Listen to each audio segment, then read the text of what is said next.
everybody.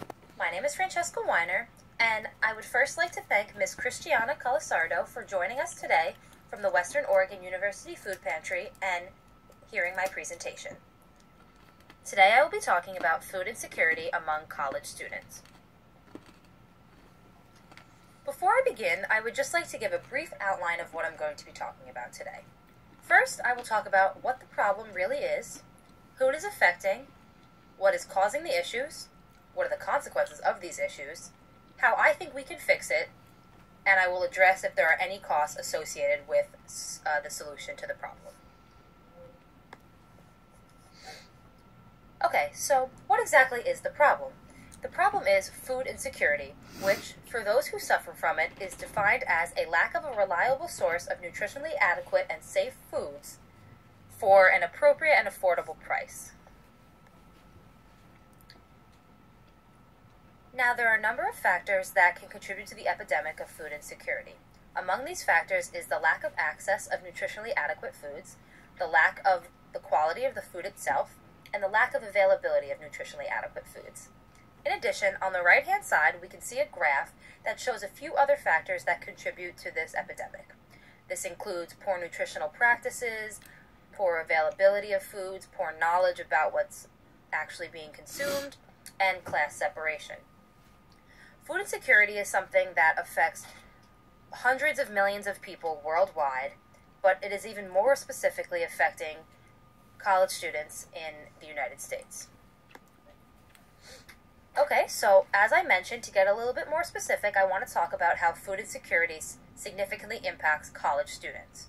According to an MSNBC statistic, 1 in every 10 of Feeding America's 46.5 million clients is a student. In addition, 31% of students report to having to choose between paying for food and paying for education. Now, on the right-hand side is a graph that depicts the household food insecurities in the United States in comparison to the household food insecurities in Oregon. As you can see, as of 2012 and 2013, 14.6% of American households are food insecure. At a more elevated level, 15.2% of Oregon households are food insecure. Now, this is important when we're considering the issue at Western Oregon University because greater than 60% of Western Oregon University students are from in-state. Therefore, the food insecurity levels in Oregon would greatly impact them as well.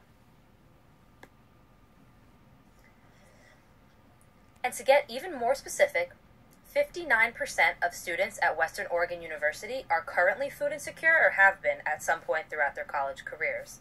This statistic, in comparison to the 15.2% of Oregon households and the 14.6% of households nationally, is quite large.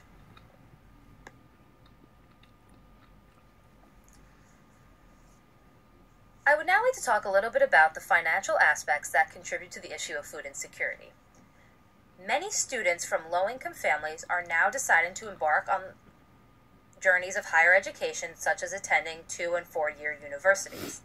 Now, of course, there is nothing wrong with this except for the fact that many of the students attend the universities on financial aid, scholarships, grants, and so on. And this is an issue because they have trouble adapting to the more upscale lifestyle once they're actually in the university. On the left-hand side, we can see a graph that depicts the increase in low-income high school graduates that are enrolled in either a 2- or a 4-year college. As you can see from the statistic taken in 1975, the level was at 31%, and it has now risen 20% to a whopping 51% of low-income students are attending higher education. In addition, most of these students are not eligible for food stamps and other government assistance programs to help them battle food insecurity. Okay, so what exactly does this lead to? This leads to the consumption of prepackaged goods, frozen foods, and fast foods such as excessive coffee, ramen noodles, and other junk food varieties such as chips, candies, cookies, and so on, all of which can contribute to the poor nutritional practices of college students. In the short term, these poor nutritional practices can lead to things such as decreased academic performance in students, as can be depicted by the graph on the left-hand side that shows a significant decrease in language arts, mathematics, and overall GPA in the students that had the worst diets. In addition, on the right-hand side is an illustration that just kind of shows the other side of the effects of poor nutritional practices in students, which are decreased physiological and psychological responses such as decreased energy, increased depression, and so on. Unfortunately, the short-term effects are only the beginning of some of the detrimental health effects that poor nutrition can have on students. On the left-hand side, we can see a graph that's an example of one of the impacts that poor nutrition can have in the long run, and that is obesity or being overweight. 35% of students nationally are either overweight or obese. In addition, there is another side of this where the students can also experience malnutrition as a result of food insecurity. Finally, poor nutritional practices can cause a significant increase in the vulnerability to chronic diseases. In fact, in an article written by Natural News, they reported that 95% of all chronic diseases are caused by food choice, toxic food ingredients, nutritional deficiencies, and a lack of physical exercise. Most of these factors are caused by food insecurity and can have serious health effects on these young individuals if they do not combat the issue.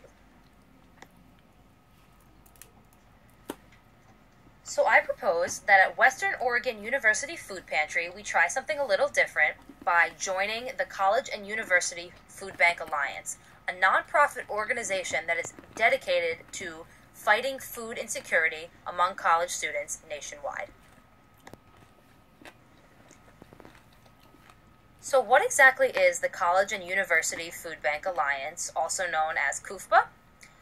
The College and University Food Bank Alliance is an alliance that brings together universities and allows them to share their knowledge on their food banks and assist each other in bettering the food security of their students throughout campuses.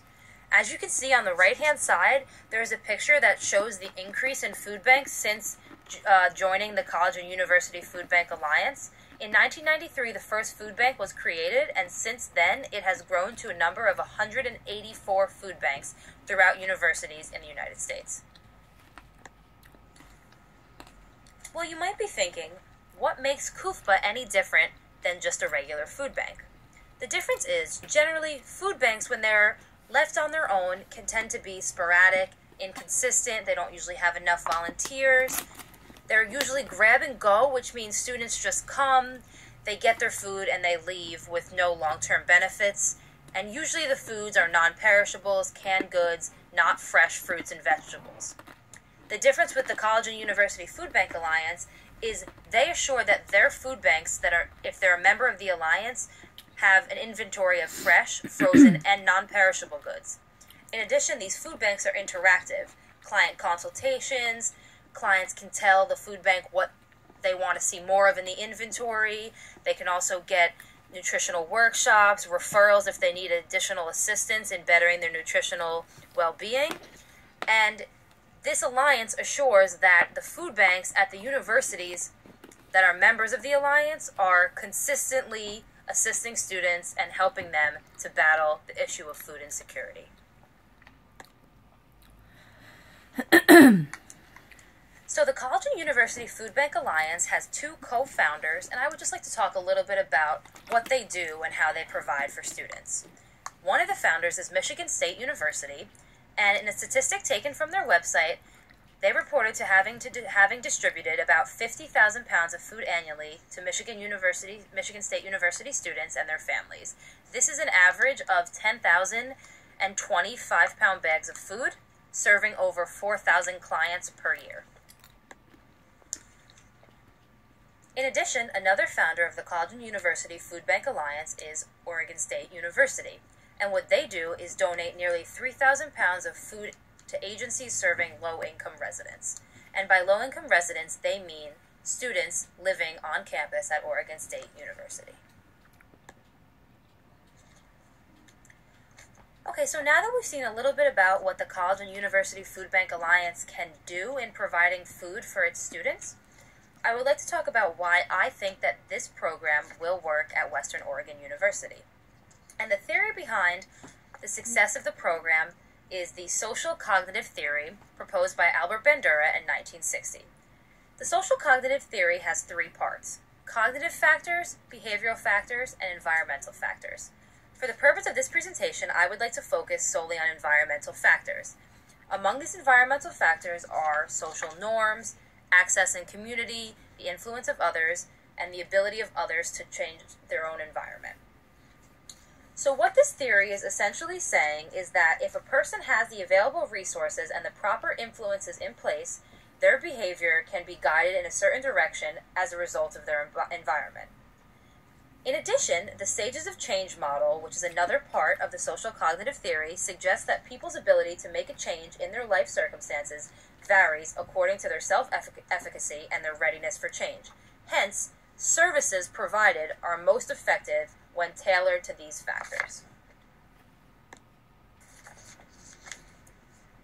Now, I'm sure that was a lot of information, so just to simplify it a little bit, essentially what the theory is saying is that if students do not have the appropriate resources to keep up good nutrition, they won't be able to keep up good nutrition. But many do want to eat healthy. Therefore, given the appropriate resources such as food banks and nutritional education, which would be the services aspect of the theory, they would theoretically eat better, therefore bettering their short and long-term health. Finally, I would like to talk about a few models of success that show how joining the College and University Food Bank Alliance can be beneficial for Western Oregon University. In a survey conducted by the City University of New York, 2 main universities that are members of the College and University Food Bank Alliance were surveyed.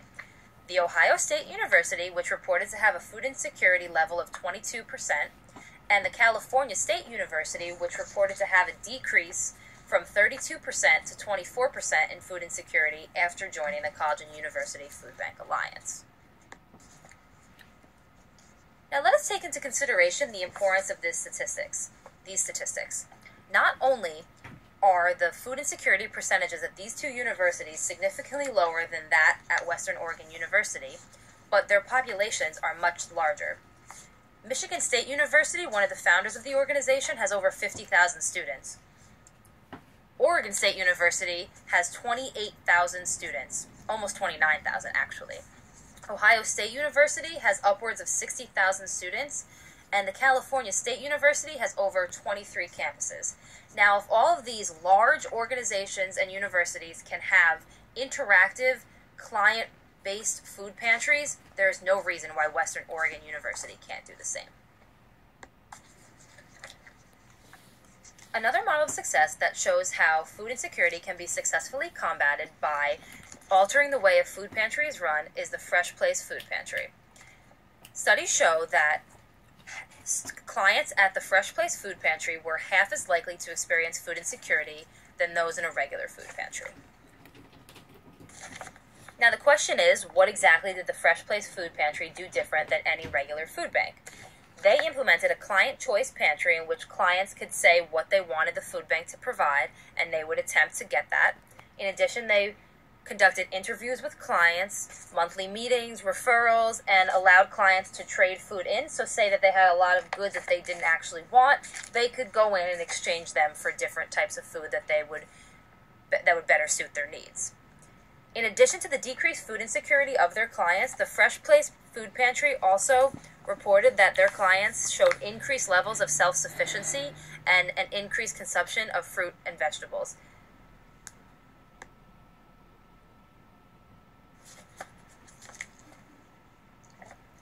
Well, you might say, what about the already existing Western Oregon University Food Bank? Well, the existence of this food bank actually makes Western Oregon University the perfect candidate for joining the College and University Food Bank Alliance. One of the main requirements to being a member of the College and University Food Bank Alliance is actually having an already existing food bank or being in the process of developing one. Therefore, Western Oregon University is a perfect candidate to be a member of this alliance. In addition to having an already existing food bank, Western Oregon University would have to apply online at the CUFBA website to be a member. However, acceptance is guaranteed as long as you meet the qualification of either having a food bank or being in the process of developing one. The only other requirement to being a member of this alliance is to be willing to share your knowledge and collaborate with other universities so we can all work together to combat food insecurity in universities nationwide. Finally, this comes at absolutely no cost to the university. All that needs to be done is Western Oregon University needs to reorganize their food pantry program in order to better suit the needs of a member of the College and University Food Bank Alliance. This could greatly benefit the students and work to decrease the overwhelmingly high statistic of almost 60% of Western Oregon University students being food insecure. Finally, if anybody has any questions about my proposal, feel free to ask.